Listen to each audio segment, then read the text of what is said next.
আশা করি সবাই ভালো আছেন। আমরা সবাই কম বেশি পড়ি, কিন্তু প্রশ্ন হলো আমরা কতটুকু মনে রাখতে পারি।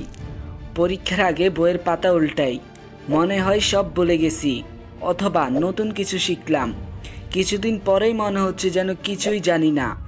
এই সমস্যাটা কম বেশি সবারই হয়, কিন্তু কিছু কৌশল আছে যা আপনাকে পড়া মনে রাখতে সাহায্য করতে পারে। আজ আমি আপনাদের সাথে এমন 3টি গুরুত্বপূর্ণ টিপস শেয়ার করব যা আপনি পড়ছেন তা মনে রাখতে সবসময় সাহায্য করবে। প্রথম টিপসটি হলো সক্রিয় পঠন বা অ্যাক্টিভ রিডিং।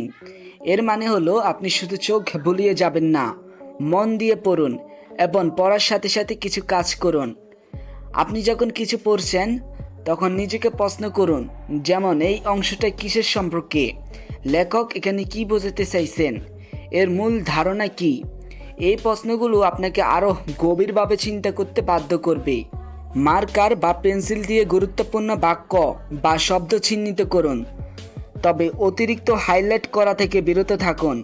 শুধু মূল পয়েন্টগুলো হাইলাইট করুন। নিজের বাসায় নোট নিন, বই থেকে হুবহু কপি না করে যা পড়ছেন তা নিজের মতো করে লিখুন। এতে আপনার স্মৃতিতে আরও ভালোভাবে গেঁথে যাবে।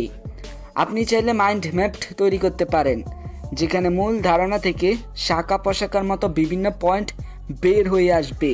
প্রতিটি অধ্যায় বা পরিচ্ছেদ পড়ার পর সংক্ষেপে এর সারসংক্ষেপে লেখার চেষ্টা করুন।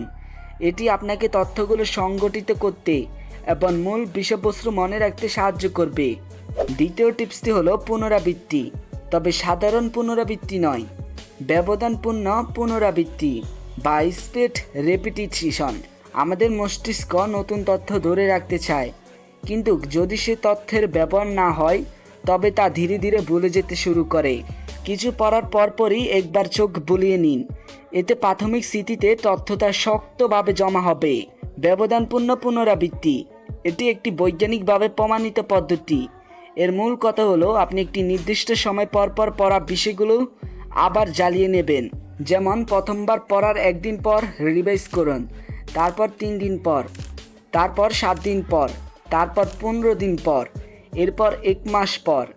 এই পদ্ধতিটি তথ্যকে আপনার স্বল্পমেয়াদী স্মৃতি থেকে দীর্ঘমেয়াদী স্মৃতিতে নিয়ে যেতে সাহায্য করে। আপনি ফ্ল্যাশ কার্ড ব্যবহার করতে পারেন অথবা বিভিন্ন অ্যাপ ব্যবহার করতে পারেন, যা আপনাকে এই ব্যবধান পুনরাবৃত্তির জন্য মনে করিয়ে দেবে। তৃতীয় টিপসটি হলো আপনি যা শিখছেন তা অন্যকে শেখান অথবা আলোচনা করুন। এটি তথ্যের গভীরে যেতে এবং তা মনে রাখতে অবিশ্বাস্যভাবে কার্যকর।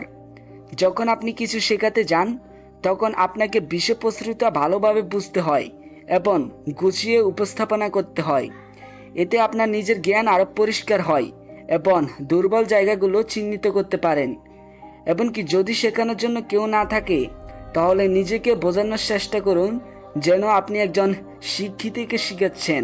বন্ধু, সহকর্মী বা পরিবারের সদস্যদের সাথে পড়া বিষয় নিয়ে আলোচনা করুন, বিতর্কে অংশ নিন, বিভিন্ন দৃষ্টিকোণ থেকে বিষয়টি নিয়ে কথা বলুন। এতে আপনার চিন্তা ভাবনা আরও স্পষ্ট হবে এবং তথ্যগুলো মনে থাকার সম্ভাবনা বাড়বে। যখন আপনি অন্যের সাথে আলোচনা করেন তখন নতুন প্রশ্ন তৈরি হয় এবং আপনি নতুন আঙ্গিকে বিষয়টিকে দেখতে পান, যা আপনার উপলব্ধিকে আরও গভীর করে।